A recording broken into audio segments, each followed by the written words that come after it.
Rasulullah Shallallahu Alaihi Wasallam mengingatkan, Al-Madinatu haramun ma baina 'ir wa thawb. Kota Madinah itu adalah tanah haram antara Bukit Ir sampai Bukit Thawr.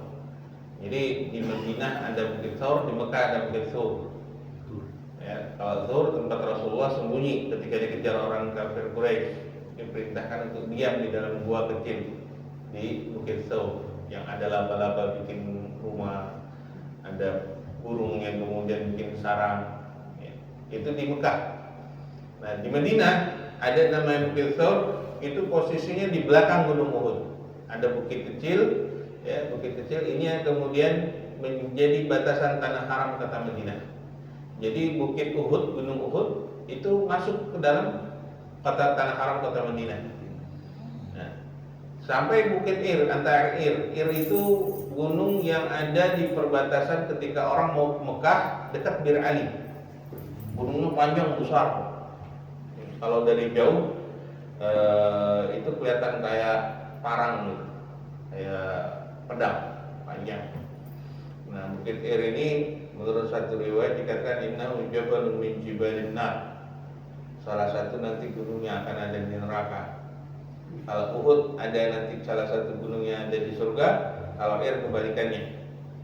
Menurut satu riwayat Ir ini tempat dulu maksiatnya orang-orang Quraisy, orang-orang Yahudi, orang-orang munafik. Mereka kalau rapat bikin apa itu bikin persekongkolan buat ininya memusuhi kaum muslimin di sana di Bukit Ir itu. Ya. Nah ini menjadi batasan tanah haram kota Madinah. Lalu Rasulullah mengatakan faman ahdatsa fiha aw awa muhditsa. Barang siapa yang mau mendatangi kota Madinah kemudian sampai di sana dia punya niat buruk ataupun melakukan keburukan di dalam kota Madinah, menyakiti orang-orang yang ada di kota Madinah, fa alaihi la'natullahi wal malaikati wan nasi ajma'in la yaqbalullahu yaumal qiyamah sarfa wa la adla. Ada ancaman di situ. Rasulullah katakan siapa yang berbuat buruk, niat buruk, berbuat buruk terhadap orang-orang yang berada di dalam kota Madinah, baik penduduknya ataupun yang lagi berziarah di situ, maka dia akan mendapatkan laknat dari Allah Subhanahu wa taala, dari para malaikat dan dari seluruh makhluk manusia dan seluruh makhluk semesta alam. Dan tidak diterima nanti seluruh amal perbuatannya ketika dia berada di hadapan Allah Subhanahu wa taala. Amal perbuatannya semua dianggap hilang. Alhamdulillah subhanahu wa ta'ala. Baik, kalau mengisi manasik saya pesan-pesan sama jamaah. Kalau lagi di situ, kalau sampai kita menyakiti, sampai kita merusak, sampai kita buat orang-orang yang ada di sana tidak nyaman. Karena apa? Mereka semua tamu-tamunya Rasul. Yang tinggal di sana bahasa apa? Temannya Rasul. Ya, temannya Rasulullah SAW. Maka menjaga adab kita termasuk menjaga adab terhadap penduduk ataupun orang-orang yang berada di dalam kota Madinah. Nah, maka setelah sampai nih di kota Madinah, lalu datang kepada makam Rasulullah Sallallahu Alaihi Wasallam. Faman qasada ziyarah falyuksir bi tariqi min as-shalat. Tadi disunahkan untuk baca sholawat yang banyak. Wa idza wasala Madinah dakhala mutawadhiyan muta'addiban mu'azzaman. Masuk ke Masjid Nabawi itu dengan tawadhu, jangan sombong. Ya. Ta'addiban dengan penuh adab, mu'azziman mengagungkan daripada Masjid Nabawi dan makam Rasulullah sallallahu alaihi wasallam. Wa yaqsidul masjid, ini bukan masuk masjid saja, tapi masuk ke kota Madinah, rendahkan diri. Masuk tanah haram kota Madinah sudah rendahkan diri kita. Wa yaqsidul masjid an-nabawi wa yusalli fihi rak'atain tahiyatul masjid ba'da al-ghusl wal tatayyub. Lalu datang ke Masjid Nabawi, kemudian salat sunnah 2 rakaat tahiyatul masjid. Sebelumnya kalau bisa mandi dulu, ba'da al-ghusl setelah mandi, wa tatayyub dan memakai wangi-wangian. Ya kalau mau usia itu giliran mau kondangan kan kita pakai wangi-wangi. Nah ini mau ngadep sama Rasul, baju apa? Wow, bersih ini kagak ada ininya. Jadi rapi-rapi. Kayak seakan-akan kita mau ketemu orang yang kita paling demen dah. Ya, kalau normal nih mau ketemu sama pujaan hati kan begitu. Nah ini sama ketemu Rasulullah, ini yang paling afdal, orang yang kita cari syafaatnya. Kita datang nyantai-nyantai aja, kita datang pakaian-pakaian yang sembarangan. Ya. Ini bagian daripada adab kepada Rasulullah SAW. Summa ya'ti qabrahu alaihi salam, lalu mendatangi kuburnya Rasulullah sallallahu alaihi wasallam. Wa yuqabil wajhul karim ala nahwi arba'ati azru'in min jidaril qabr. Berdiri menghadap ke arah makam Rasul dari arah dinding itu kurang lebih arba' azru. Arba' azru itu ini kurang lebih berapa ya? Berarti 1,5, kalau 2 berarti 3 meter. Tapi kalau bisa, kalau lagi penuh nggak boleh tuh Pak, jalan terus salam sambil jalan. Ya, Assalamualaikum Rasulullah sambil jalan gitu. Kita nggak punya ininya makam Rasul di sini. Lalu mengucapkan salam. Wa yusallim alaihi fa yaqul assalamu alayka ya Rasulullah, assalamu alayka ya Nabi Allah, assalamu alayka ya Habiballah. Kita baca salam sama Rasulullah, yakin Rasulullah dengar. Yakin Rasulullah dengar. Karena dalam sebuah hadis disebutkan bahwa kata Rasulullah, siapa yang membaca salam kepadaku, maka salamnya itu akan dibawakan malaikat kepadaku sampai aku menjawab salamku kepada mereka. Dan itu dikata Rasulullah, ruhku yang dikembalikan. Jadi aku jawab langsung. Aku jawab langsung. Ketika ada orang membaca salam kepadaku, aku menjawab langsung, kata Rasulullah. Ruhku itu dikembalikan sampai aku menjawab salamnya orang-orang yang membaca salam kepadaku. Oh, kalau ingat itu saya merinding. Kalau lagi ziarah ini, masya Allah, nikmat, ya, nikmat. Karena apa? Yakin Rasulullah dengar, walaupun kita nggak dengar, tapi itu kalau kita yakin bahwa Rasulullah dengar dan Rasulullah jawab, kira-kira kita dijawab salamnya sama Rasulullah SAW. Di saat itu, ya, ngadu deh habis itu, ngadu sama Rasulullah. Ya Rasulullah, nih apalin ya Rasulullah, satu nih, ada hambamu, umatmu nih, umatmu satu nih, sebutin nama kita, kenalin diri kita. Saya Rahmat Budiono, orang Kalisari, ya Rasulullah. Orang Kalisari, gangnya Janah Haji Sabeni lagi. Kalau perlu alamat lengkap. Satu nih Rasulullah ingetin, satu nanti di padang mahsyar ya Rasulullah cari saya. Nanti ya Rasulullah ketika di surga cari yang namanya Rahmat Budiono yang ziarah hari ini ya Rasulullah. Kalau udah kayak gitu, insya Allah termasuk orang-orang yang sama Rasulullah dijaga. Yang sama Rasulullah dipastikan nanti dicari syafaatnya Rasulullah SAW. Nah ini yang kita carikan itu, Pak. Ziarah itu fungsinya kita datang ke Rasulullah, menunjukkan kerinduan kita kepada Rasulullah SAW. Summa yusallim ala Abu Bakar wa Umar radhiyallahu anhuma. Lalu membaca salam kepada, di sampingnya makam Rasulullah ada makamnya Abu Bakar dan Umar. Jadi makam Rasulullah ini awalnya adalah rumah beliau dengan Aisyah. Rumah beliau kan banyak, Pak. Istri-istri beliau masing-masing ada makamnya, ada rumahnya Hafsah di seberangnya dari makam Rasul. Kemudian di belakangnya lagi ada Ummu Sulaim. Semua banyak. Nah, yang tempat Rasulullah dimakamkan ini rumah beliau dengan Aisyah. Nah, maka ketika Rasulullah SAW meninggal, terjadi perdebatan antara sahabat, di dibawa ke Mekah kah karena tempat lahir beliau, ataukah di Madinah kah, dan di saat itu terjadi kekosongan pemimpin, ya. Itu semua karena bingung. Selama ini dibimbing oleh Rasulullah, selama ini dipimpin oleh Rasulullah. Ya. Rasulullah itu jasadnya beliau 3 hari Pak baru dimakamkan. 3 hari. Ya, disepakati akhirnya dimakamkan di tempat beliau meninggal, yaitu di rumah beliau, di kamar beliau. Nah, dimakamkan di situ. Sayyidah Aisyah pada waktu itu setiap hari masih langsung di makam bersama makam Rasulullah ini. Kemudian nggak lama meninggal ayahnya Abu Bakar.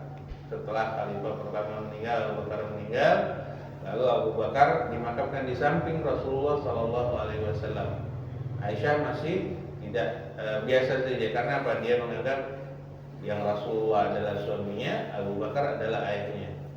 Waktu Sayyidina Umar meninggal, Umar bin Khattab, Sayyidina Umar bilang sebelum meninggalnya, tanyakan kepada Aisyah, izinkan saya untuk bisa dikuburkan bersama 2 orang sahabatku yang aku cintai, yaitu Muhammad SAW dan Abu Bakar. Nah, waktu itu Aisyah minta petunjuk sama Allah, doa, dan akhirnya mengizinkan kepada Umar, Sayyidina Umar untuk dimakamkan di situ. Nah, ketika Sayyidina Umar dimakamkan di situ, Siti Aisyah, istri Rasulullah, lalu membuat hijab, membuat tabir. Karena apa? Yang satu bukan mahramnya dia. Ya. Bayangkan Aisyah radhiyallahu anha, istri Rasulullah, walaupun kepada jenazah, kepada makam, tapi dia menghormati makam tersebut dan yakin makam ini orang-orang saleh yang bisa melihat mereka ini hayy, mereka ini hidup. Jadi dia bikin pembatas supaya tidak kumpul. Saking tahu bagaimana mengagungkan makam Rasulullah dan kedua sahabatnya ini. Dia bilang, kenapa dibuat satir, dibuat penutup? Kan ini cuma kuburan. Aisyah bilang tidak, bukan hanya sekedar kubur, mereka hidup. Dan dia yang 2 adalah mahramku, yang satu ini bukan mahramku. Jadi kalau Aisyah buka ganti pakaian, ganti apa, itu di dalam tempat yang tertutup itu. Sampai seperti itu. Nah, kalau kita kan enggak, kuburan diinjek-injek, kuburan digusur ya Pak ya. Buat jalan, buat perumahan, buat ini, tidak ada keagungannya sama sekali. Padahal itu hak orang-orang yang dari kubur itu punya hak. Itu mulianya Islam. Bukan hanya ketika orang masih hidup, tapi sudah meninggal pun diberi kemuliaan. Itu nggak boleh sembarangan dikubur. Ya, banyak orang-orang kuburan dipakai buat pacaran, ya, buat mabuk, buat zina, alhamdulillah. Nah, banyak tuh akhir kejadian. Ya, pada yang zina akhirnya dapat azab di situ. Yang mabuk pulang dikerjain sama jin. Udah. Karena apa? Ini tidak menghormati, karena itu sebenarnya ada hak. Orang yang mati pun punya hak di situ. Nah, ini ketika sampai di makam Rasul, ziarah ke makam Rasulullah, ziarah ke Abu Bakar, ziarah ke Sayyidina Umar. Tsumma yarji ila mauqifil awal, tujahul qabril syarif. Balik lagi ke makam Rasulullah, lalu menghadap ke makam Rasulullah, wa yatassiru min at-tadarrui wad-du'ai was-salati ala Rasulillah sallallahu alaihi wasallam. Banyak-banyak ketika itu dia untuk merendahkan dirinya, lalu berdoa dan membaca salawat kepada Rasulullah sallallahu alaihi wasallam. Wa yatawassalu bihi ila Allah taala fi qada'i jami' matalibihi al-ajilah aw al-ajilah. Ini dikatakan wa yatawassalu bihi. Tawassul kepada Rasulullah sallallahu alaihi wasallam, ya. Minta sama Allah semua permintaan-permintaannya yang ekstra cepat ataupun yang lama. Jadi hajat-hajat yang cepat nih butuh kita cepat ataupun yang lama. Ya. Ini diproposalin lewat Rasulullah sallallahu alaihi wasallam. Saya waktu tinggal di sana, saya ingat lah, zaman dulu kan nggak ada HP. Zaman dulu tuh masih ingat saya kalau nelpon tuh lewat cabin.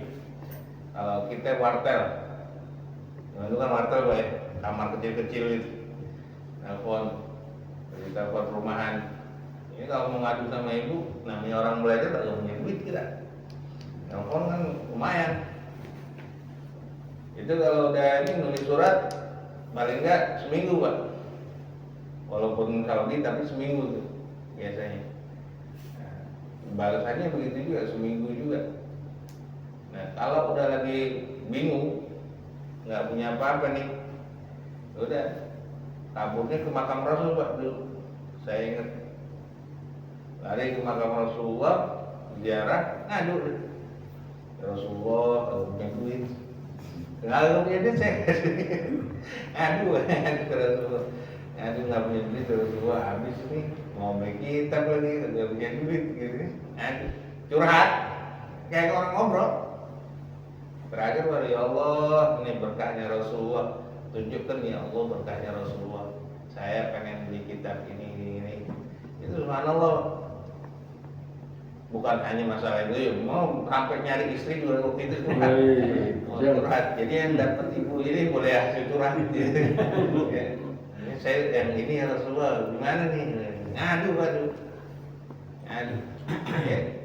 Jadi itu subhanallah, semua gula-gulanya yang saya rasakan itu setiap kali sama Rasulullah, alhamdulillah. Keluar tuh paling tidak pertama hati tenang. Subhanallah 2-3 hari apa yang kita mau hajat kabul semua. Alhamdulillah. Itu berkahnya ziarah ke makam Rasul. Salah satunya ini anjurannya banyak doa, kalau punya hajat tawasulin bihaq Rasulullah sallallahu alaihi wasallam istajib du'ana. Ya Allah, dengan haknya dan kebenaran yang dibawa oleh Rasulullah sallallahu alaihi wasallam, ijabah doa kami ya Allah. Gitu. Fa innahu alaihi salatu wassalam a'zamul wasail ila rabbih wa akramu syufa'a ladaihi. Karena sesungguhnya Rasulullah sallallahu alaihi wasallam adalah wasilah teragung, perantara teragung kepada Allah Subhanahu wa taala, dan sebaik-baik orang yang bisa memberi syafaat kepada umatnya. Itu yang perlu kita garis bawahi. Tsumma ya'ti raudhah fa yusalli fiha wa yad'u fa fil hadis. Setelah itu mendatangi raudhah. Raudhah itu artinya taman. Di antara taman-taman yang ada di surga, salah satunya nanti adalah taman yang ada di bumi ini, di raudhah dekat makamnya Rasul. Ma baina qabri wa minbari raudhatun min riyadil jannah. Di antara kuburku dan mimbarku tempat Rasulullah baca khutbah, ya. Raudhatun min riyadil jannah adalah taman di antara taman-taman surga. Ya. Di situ dulu merupakan ruang tamunya Rasul. Raudhah itu tempat Rasulullah berembuk. Di raudhah itu tempat Rasulullah berkumpul bersama sahabat. Di situ Rasulullah Shallallahu Alaihi Wasallam ya mengajarkan kepada sahabat dan seluruh kaum muslimin hingga akhirnya alhamdulillah nikmat iman dan Islam itu kita rasakan saat ini. Sedikit lagi disebutkan di sini, wa yustahab ayyakhruja ilal baqi fayadzur Utsman bin Affan wa Fatimah az-Zahra wa ghairuhum min ashabihi wa ahli baitihi sallallahu alaihi wasallam. Sunnah untuk orang yang sudah berada di sana ketika habis ziarah makam Rasul keluar, kalau keluarnya berarti kan ngadepnya arah ke arah utara. Kita lurus ke arah timur, keluar dari samping makam Rasulullah sallallahu alaihi wasallam. Di situ ada makam Baqi. Fayazur berziarah, di situ ada di dalam Baqi itu makamnya Utsman bin Affan, khalifah ketiga. Kemarin ziarah enggak? Mengucap. Kemarin enggak ziarah. Cuma dari Jawa. Dari luar, enggak masuk ke dalam. Pahar masuk enggak, Pak? Masuk. Sampai ke makam Utsman di tengah-tengah. Nah, itu perlu masuk. Ya, ada makamnya Utsman. Kemudian di situ ada makam Fatimah az-Zahra. Jadi kalau secara mapnya masuk, ini misalkan Baqi, masuk pintu awal ketemu kuburan di awal itu makam Fatimah. Ya, kemudian ada makam istri-istri Rasul, kemudian ada makamnya Ali. Menurut riwayat Ali dibawa ke Madinah, menurut satu riwayat. Ya, kemudian ada makamnya Hasan. Kemudian qil ada makamnya Husain di situ. Qil ada yang mengatakan makamnya Husain di situ. Ada yang mengatakan di Karbala. Ya, kemudian ada makamnya istri-istri Rasul. Kemudian ada makamnya Sofiyah di bawah, di arah bawah. Jadi kalau masuk tengah, nanti di arah bawah sini ada makam Sofiyah. Sofiyah itu bibinya Rasulullah SAW. Di mana makamnya Utsman? Makamnya Utsman di tengah-tengah. Tengah-tengah. Jalan sini, nanti di sini ada makamnya Ibrahim. Ibrahim itu anaknya Rasulullah. Kemudian ada makamnya Imam Malik. Imam Malik, mazhab Maliki. Nah, kemudian ada makamnya Imam Nafi, gurunya Imam Malik. Gurunya Imam Malik, gurunya Imam Hanafi, namanya Imam Nafi. Kemudian maju, nanti ada Syuhada al-Hurra. Syuhada al-Hurra ini sahabat yang dibunuh, yang diracun, ya, ketika ini para penghafal Quran semua, ada 70 sahabat yang dibunuh ketika diutus sama Rasulullah SAW untuk dakwah. Dibunuh semua. Itu makanya akhirnya Rasulullah sempat marah sampai melaknat, baca kunut itu gara-gara kematian sahabat ini. Lalu maju ke depan, ketemu makamnya Sayyidina Utsman bin Affan. Nah, di sebelah kirinya daripada makam Sayyidina Utsman, kalau dari arah pintu masuk paling ujung ada makamnya Halimatus Sa'diyah. Ibu susunya Rasulullah SAW itu meninggalnya di kota Madinah. Ya, ada di situ. Nah, itu ziarah di sana. Ziarah di Baqi ini perlu. Nah, dan di Baqi ini kalau nggak salah ada kurang lebih 3.000 sahabat Rasulullah SAW dimakamkan di sini. Dan yang istimewanya adalah Baqi ini dalam sebuah hadis Rasulullah mendoakan siapa yang dimakamkan di Baqi wajibat lahu syafaati. Ketika orang dimakamkan di Baqi, mereka kata Rasulullah wajib mendapat syafaatku. Jadi insya Allah yang dimakamkan di sana termasuk tetangga kita, alhamdulillah, Haji Endang, haji kecil, udah umroh haji juga, ya, Pandan, alhamdulillah meninggal dikuburin di Baqi, termasuk yang Rasulullah SAW wajibkan syafaat bagi beliau. Insya Allah, amin ya rabbal alamin. Itu dalam satu riwayat tadi juga disebutkan nanti dia kiamah awal man ba'ats, kata Rasulullah, yang pertama kali dibangkitkan nanti yaumul kiamah adalah aku. Kemudian dua orang yang di sampingku, yaitu Abu Bakar dan Umar. Qil katanya dikatakan nanti Isa turun, ya, Isa alaihissalam turun itu waktu setelah dia membasmi Dajjal dan segala macamnya, kroni-kroninya. Isa meninggal, ia kemudian dimakamkan di samping makam Rasulullah SAW. Ini menurut satu riwayat. Jadi nanti yang bangun pertama kali Rasulullah, lalu Abu Bakar, Umar, dan Sayyidina Isa, ya, Nabi Isa alaihissalam. Baru kemudian kata Rasulullah yang dibangkitkan selanjutnya yang pertama kali adalah orang-orang yang dibaki. Yang pertama kali dibangkitkan. Jadi yang dikuburkan di Baqi ini yang ketemu dengan Rasulullah pertama kali nanti dia waktu hari kebangkitan. Kemudian ahli Ma'la dari Baqi, orang-orang yang di Ma'la, baru kemudian seluruh dunia dibangkitkan berbarengan. Nah, jadi orang-orang yang dimakamkan di Baqi dan Ma'la ini, insya Allah mereka adalah orang yang pertama kali nanti ketemu Rasulullah ketika dibangkitkan. Semoga kita dikasih kesempatan untuk dimakamkan di sana. Amin. Boleh berharap, ya, boleh berharap. Insyaallah Allah kasih jalannya. Wa ghairihima min ashabi sallallahu alaihi wasallam wa yazuru syuhada Uhud. Sunnah juga untuk ziarah ketika berada di kota Madinah, ziarah ke Uhud. Tempat terjadinya perang Uhud, ada 73 sahabat Rasul meninggal di situ, termasuk Hamzah paman Rasulullah, termasuk ke para syuhada ini adalah orang-orang yang Rasulullah SAW sendiri selalu melakukan. Ini kalau Rasulullah setiap minggu, Pak, setiap minggu itu Rasulullah datang ke Baqi Jumat pagi dan datang ke Uhud Jumat malam Sabtu. Malam-malam biasanya Rasulullah ziarah ke Uhud. Ini kebiasaannya Rasulullah SAW. Wayati Masjid Quba, datang ke Masjid Quba. Ya, karena ini juga sunnah. Nah, keistimewaannya kenapa datang ke Masjid Quba? Dalam hadis dikatakan man tatahhara min baiti tsumma ata Masjid Quba fa shalla rak'atain falahu umratun. Ini keistimewaan buat orang yang tinggal di Madinah. Walaupun tinggal di Madinah tapi punya pahala orang umrah. Kata Rasulullah, barang siapa dari rumahnya datang ke Masjid Quba dalam keadaan bersuci, punya wudu, salat sunnah 2 rakaat di situ, maka pahalanya sama dengan pahala orang umrah. Kita pun di sini alhamdulillah dikasih kesempatan sama Rasulullah. Barang siapa yang isyraq, naik matahari, kemudian salat sunnah isyraq 2 rakaat, dia dapat pahala sama dengan pahala orang umrah. Pahalanya orang isyraq ini pahala umrah, Pak. Jadi nanti habis ini kita isyraq masih dapat dikit lagi. Wasairil masajid wa masyahid hasab at-taqa wal imkan. Datang ke tempat-tempat yang ada di sana yang bersejarah, di antaranya Qiblatain. Lalu ke Masjid Fatah. Masjid Fatah ini tempat terjadinya perang Khandaq, perang Parit. Kalau Masjid Qiblatain tempat diturunkannya perintah kiblat di surah Al-Baqarah. Ya, kalau habis di juz pertama, habis ayat tulus di tengah-tengah itu ada qad nara taqalluba wajhika fis sama falan waliyannaka qiblatan tardaha. Kejadiannya di Masjid Qiblatain.